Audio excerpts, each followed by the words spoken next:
Hey, Gary.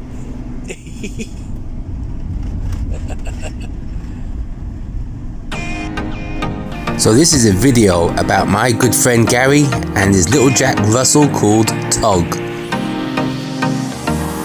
He's an adventurous little one and quite the show off as well. Over the last year, Gary and Tog have been travelling up and down exploring the country. If you ever run into Gary and Tog, you quite often see Gary doing this. Yes, poo picking. Not only does he go around the country picking up Tog's poo, but he also likes to take the time out to chat to other poo pickers as well. I'm only messing, there's more to Gary than just poo picking. This is Gary's camper van. It's a 2.3 litre auto trail tracker. And over the past year, him and Tog have been travelling up and down the country living the van life, and in some people's eyes, living the dream. We put Tog in a cell because he's been naughty. So Gary came up to my neck of the woods in Scotland and asked me to join him for a few days to experience the van life. I have to say it was very cosy in here. However, it had everything you need.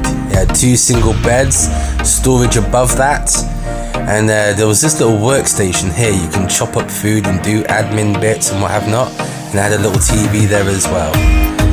This was the kitchen, and in there is the bathroom and toilet, and then more storage. The kitchen has a little sink, and it also has a hob and an oven, so you can cook everything you need. And in the shower room here, you got a little shower, got a tiny little sink, and there's me in the mirror there, and a little window right next to the toilet, so you can have a poo with a view, and we all love a poo with a view. This lifestyle is ideal for the outdoorsman. It offers up a lot of freedom and you can go anywhere you want and explore. We spent most evenings watching telly, chatting and eating food. I was really surprised at how well I slept in such a small bed. But I suppose I've slept in hammocks and ground dwelled in tents and what have not, so there's no surprise there. Either way, you still get to wake up to beautiful views. This is Spade Bay, which is a little less than an hour from where I live. I have visited this area several times from paddling the River Spey and also hiking the Speyside Way and the Murray Coast Trail. This is one of my favourite places. I really like this part of Scotland. Right, it's time to get the kettle on.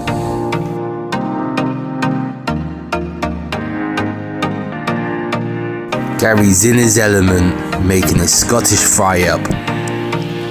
Get in.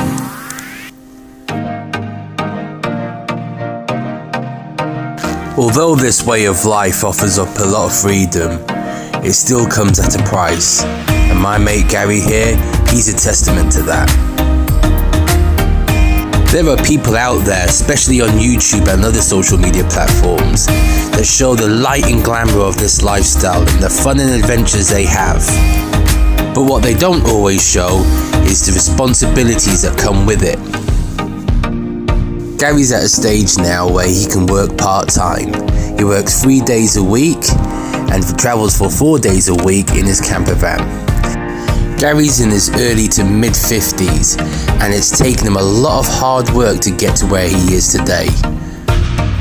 This man has experienced all the highs and lows that life can throw at you. He's had to support a family for a majority of his life. He's experienced loss and has had to go through a lot of changes.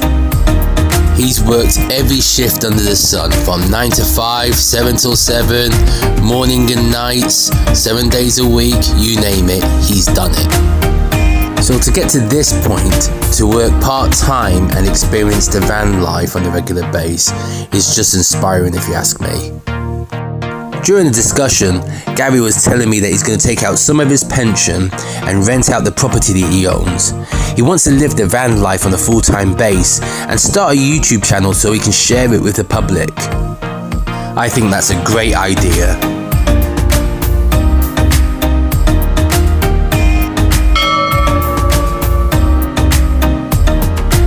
In the past couple of clips, we've been exploring Cullen, which is not too far from Spey Bay where we started. We've been handrailing the coastline because it's been snowing in Scotland. Don't ask me what Tog's doing to Gary right now. It's not what you think. There he is coming out the bottom of his feet. As you can see, I'm not a morning person. I function on coffee and breakfast in the mornings. Breakfast of champions. Now, I've met several people over the years who have said that they would like to do what Gary's doing right now. Buy a camper van, do a van conversion, or even live in a caravan. But ultimately, it's not as easy as it looks. My point is that you can't just buy the vehicle, live in it forever, quit your job and leave society. Now, although there's stories out there where people are doing that, it still comes at a cost. Firstly, you need to be able to drive. Without that, it's pointless even thinking about it. After that, you need a steady income because you're going to need to insure the vehicle, tax the vehicle, pay for its MOT and services, and pay for any repairs that may be needed down the line and any upkeep like new tires and what have not. Now, don't let what I'm saying put you off dreaming about the van life. If you're somebody who wants to live in a van full time and have a simpler life and a more minimalistic life, then by all means reach for that goal. It's absolutely possible. But you also need to be realistic about things, and you need to be in one of three positions. Firstly, you need to be in a position where you're about to retire, or like Gary, take early retirement. Secondly, if you're not at retirement age, then you need to have some form of steady income coming in. That means either having a job on the side, or a little business, or a project that brings you in some money. And the third scenario is that you have access to a lot of money. And that money could be savings that you've put aside for a long period of time, enough that you can live off, or you've made investments that can sustain your dream. My point is, living in a van full time still comes at a cost. No different to renting a flat or paying off a mortgage. The difference is that you can pick up your property and move it anywhere you like and get up and go anytime you want. But you still need to be able to keep the lights on, the fuel running, and be able to feed yourself at the same time. Most people who own a camper van or any form of mobile home do so for recreational purposes. They'll go on staycations and regular holidays. But to live in one full time requires a lot of thought and planning and commitment.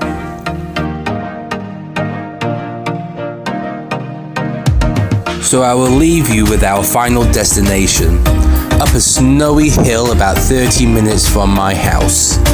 And what a night this was. We sat there with a fire, looked up at the stars and watched the satellites go by. It really was something else. And Gary, thank you very much for letting me tag along for a few days. I also want to mention that Gary has also started his own YouTube channel called Where We Off Next, where he gets to share and document his journey and shows us his van life living. I think that's going to be something else and something fun to watch. If you haven't done so already, please give my channel a subscribe and a thumbs up if you like this video. I will be making some more in the future, and thank you for watching. And I will see you soon.